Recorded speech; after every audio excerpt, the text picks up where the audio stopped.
Right now, at this exact moment, if you tune into the news or scroll through any financial dashboard, the world firmly believes it is watching a catastrophic oil crisis unfold in real time. And to be entirely fair, on the surface, this widespread global panic makes perfect logical sense. Energy markets are completely all over the place, behaving with unprecedented, unpredictable volatility. Governments spanning across the continents of Europe and Asia are frantically scrambling to hold emergency, closed door meetings. All of this cascading economic panic can be traced back to one highly specific location on the map: the Strait of Hormuz. This remarkably narrow strip of water serves as the one and only sea passage connecting the oil-rich Persian Gulf to the vast expanse of the open ocean. Every single day, roughly 20% of the entire world's oil supply passes through this tiny, vulnerable corridor. This staggering volume mathematically makes it the single most important and fragile maritime choke point on the entire planet. The general, universally accepted consensus among economists and analysts is pretty clear. If something goes fundamentally wrong in this narrow strait, the global economy is totally paralyzed. But maybe that's just the convenient, terrifying story we're being fed. Maybe it's only half the story. The undeniable truth is that there is a vastly deeper, much more complex game being played here. Because the real story isn't simply about what is currently happening in the Middle East. It is deeply and fundamentally about who it is happening to. Oil shocks do not hit the world equally, and historically they never have. While some national economies get absolutely crushed under the weight of skyrocketing energy costs, others quietly, strategically benefit. That hidden dynamic is what this story is truly about. This is not a traditional story about a crisis. It is a masterclass in global positioning. Most average citizens and even seasoned investors still fundamentally think this scenario plays out exactly like it did 20 years ago.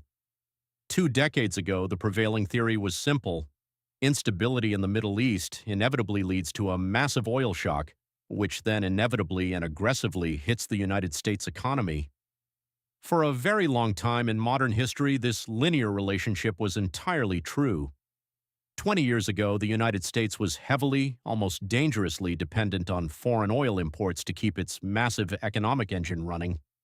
In fact, roughly 60% of America's total petroleum consumption was derived directly from international imports. Because of this reliance, when the global supply chain got disrupted, the devastating impact on American soil was immediate.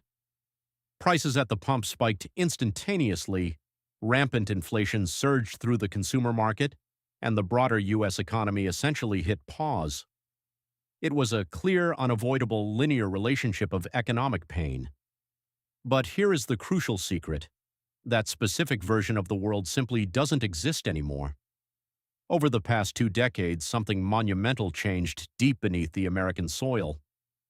New revolutionary drilling techniques unlocked massive, previously unreachable shale reserves for the United States, and domestic energy production absolutely boomed. Suddenly, almost overnight in geopolitical terms, the United States didn't just casually reduce its agonizing dependence on foreign oil, it entirely flipped the global script. If you fast forward to our present reality, the United States proudly stands as the largest single oil producer in the entire world. This undeniable statistical reality means the old, terrifying narrative of a U.S. energy collapse is profoundly outdated. The United States is no longer desperately sitting on the vulnerable side of the global energy trade. So, if the United States is securely insulated, the trillion-dollar question becomes, then who actually is exposed to the chaos? This is exactly where we uncover the real, hidden story. The vast majority of the oil desperately moving through the Strait of Hormuz isn't crossing the Atlantic to go to the United States. In fact, an incredibly minimal fraction, only 2.5% of it, is destined for American shores. The overwhelming lion's share of the oil extracted in the Middle East is sailing somewhere else entirely, to the hungry, industrializing economies of Asia. More specifically, this oil is the lifeblood for China, India, Japan, and South Korea. Together, this dominant coalition of 4 Asian manufacturing powerhouses accounts for roughly 75% of all the oil meticulously moving through the strait. When financial pundits boldly declare that a disruption here will shock the global economy, they aren't technically wrong, but they are dramatically missing something very important. This is not a global economic equalizer, it's an asymmetric shock, and it does not hit every nation equally. For the United States, a maritime disruption in the Middle East mostly just translates into a frustrating price problem, and that's largely because oil is a globally priced commodity. If global supply magically tightens anywhere on Earth, oil prices will naturally rise all over the globe, which undoubtedly hurts American consumers at the gas pump. But from a macroeconomic standpoint, it's at least manageable. For Asia, however, the dynamic is nightmarishly different. For Eastern manufacturing hubs, a disruption isn't just a frustrating price problem. It mutates into a catastrophic supply problem, and economically speaking, those are two profoundly different beasts. Higher prices merely slow your economic growth down, but losing physical access to your foundational energy supply is when the structural pillars of a nation can actually start to break. Without physical barrels of oil, massive industrial factories are forced to slow operations, national energy grids get heavily rationed, and critical global production entirely stalls. It is the exact same geopolitical event, but it results in completely and utterly different downstream consequences. This dramatic asymmetry is exactly where the narrative aggressively shifts away from a story of crisis to a story of positioning.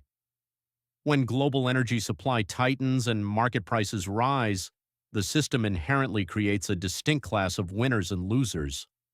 Right now, whether the media highlights it or not, the United States is sitting firmly on the winning side.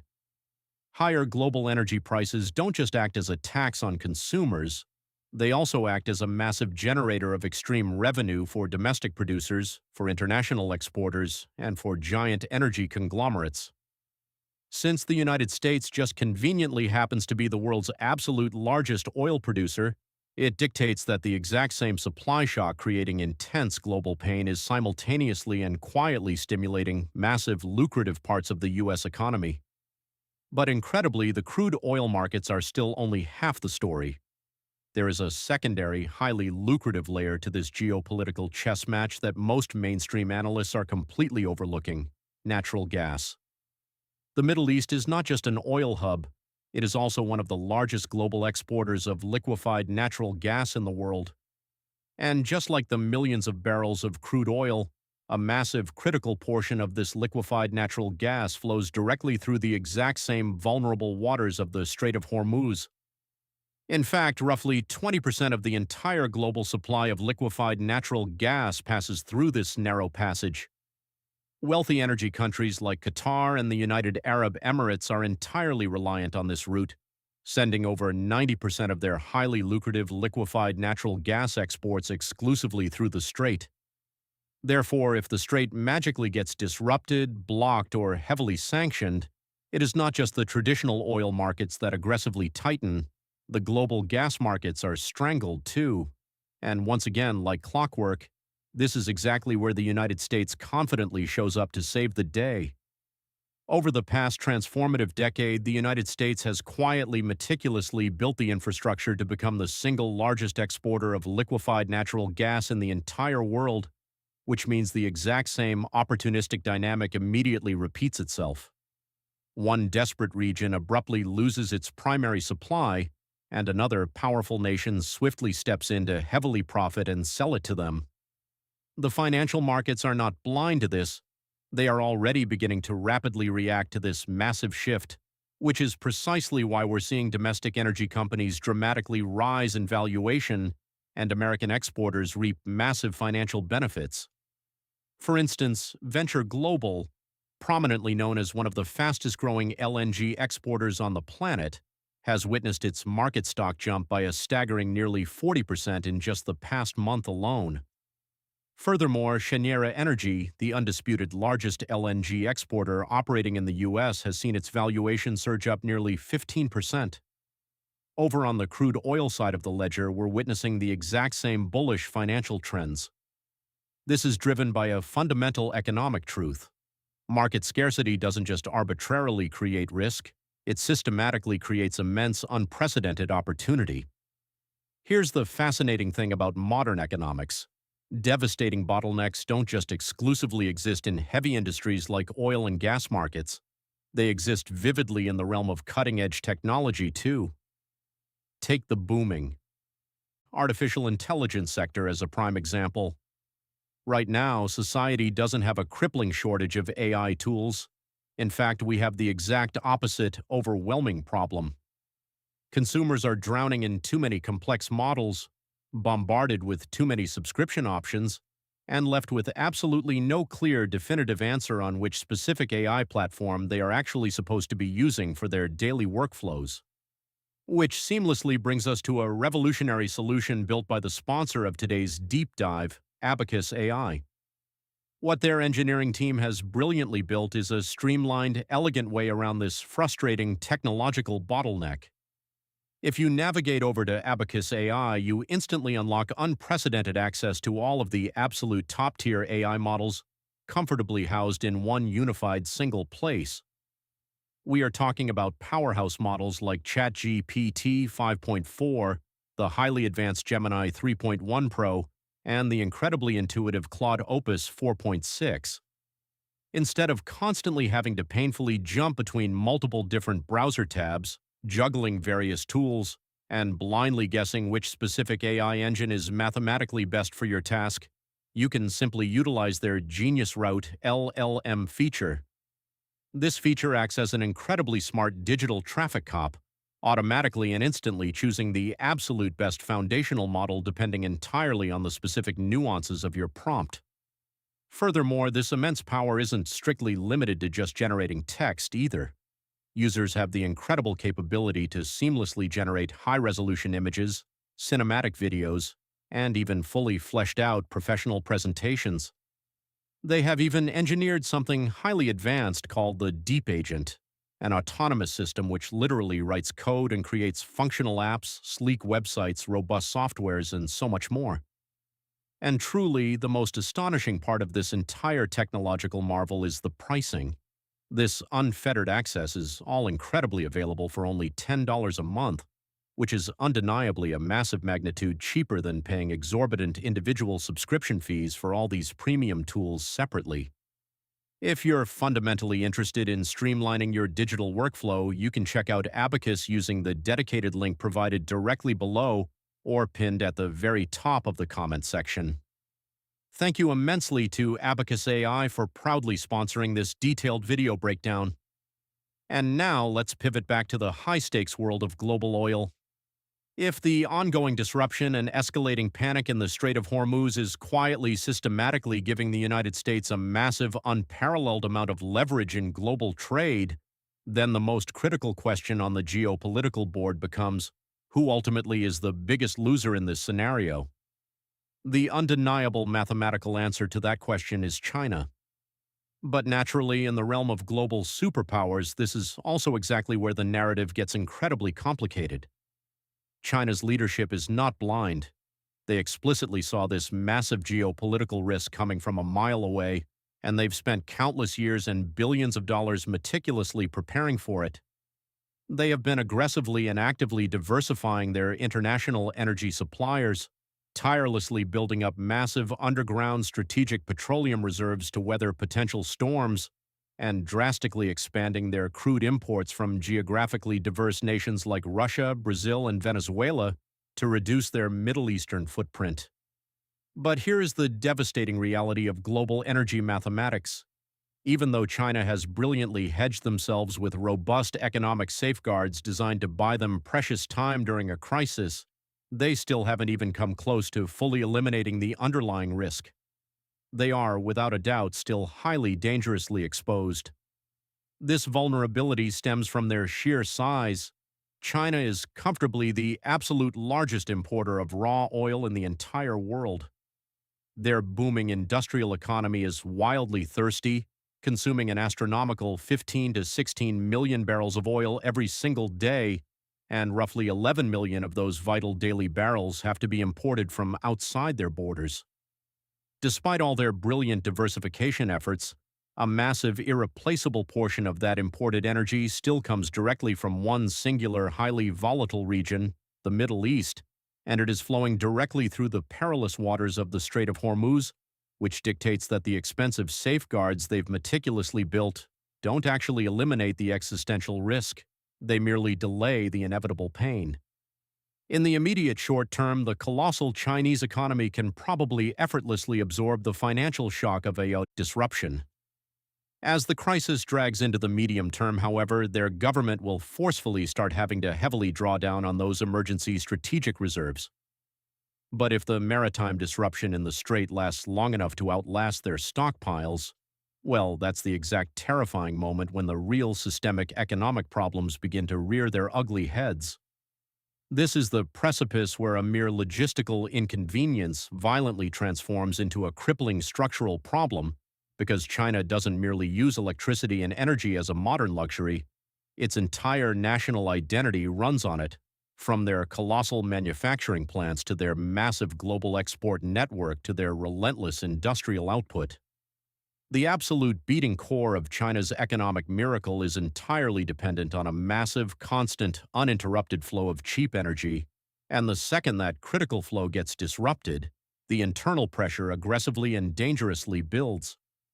Which finally brings us to the most vital, overarching part of the story that incredibly almost nobody in the mainstream media seems to be actively talking about, and it serves as the ultimate chilling main takeaway for this entire geopolitical saga. Because if you mentally zoom out for just a brief second, something about this entire escalating situation looks profoundly, suspiciously strange. It is not the violent conflict itself that is unusual, because historically speaking, brutal conflicts and proxy wars happen absolutely all the time, especially in the volatile theater of the Middle East. What is truly strange is the incredibly precise timing of it all, because right at the exact moment that military tensions around the Strait of Hormuz started seriously escalating to a boiling point, something else incredibly significant was happening behind closed doors. High-stakes global trade negotiations between the United States and China were rapidly reaching an absolutely critical make-or-break breaking point. Whether the fierce debates were centered over imposing massive new tariffs, enacting strict advanced technology restrictions, or forcing a total chaotic supply chain decoupling, the undeniable truth is that for years the delicate economic and political relationship between the world's two absolute largest, most powerful economies has been slowly, painfully unraveling at the seams. And maybe, just maybe, that is where the dark hidden truth in this entire global conflict really truly lies. Because perhaps these high-level international negotiations are not just noble pursuits about finding a peaceful, mutual solution. Maybe they are fundamentally, ruthlessly about extracting maximum leverage. And if that cynical theory holds even a shred of truth, well, true geopolitical leverage only ever comes from applying unbearable pressure, economic pressure, market pressure, and in this specific brilliant instance, undeniable energy pressure. When you start rigorously analyzing the whole complex situation through that specific Machiavellian lens, the volatile Strait of Hormuz suddenly stops looking like a simple, unfortunate energy story, and it rapidly starts looking like it may actually be a calculated high-stakes geopolitical story playing out aggressively between China and the United States. Because the golden rule of global power dynamics is this: if one massive country can comfortably and profitably tolerate a global shock, while another massive country feels devastating, existential structural pressure from it, then the shock itself magically transforms into a weapon of leverage, which ultimately means, as we watch the warships and the tankers navigate those narrow waters, maybe the Strait of Hormuz isn't strictly just a geographic choke point for the world's oil, but maybe, in the grand invisible chess game of the 21st century, it's also the ultimate choke point for global power.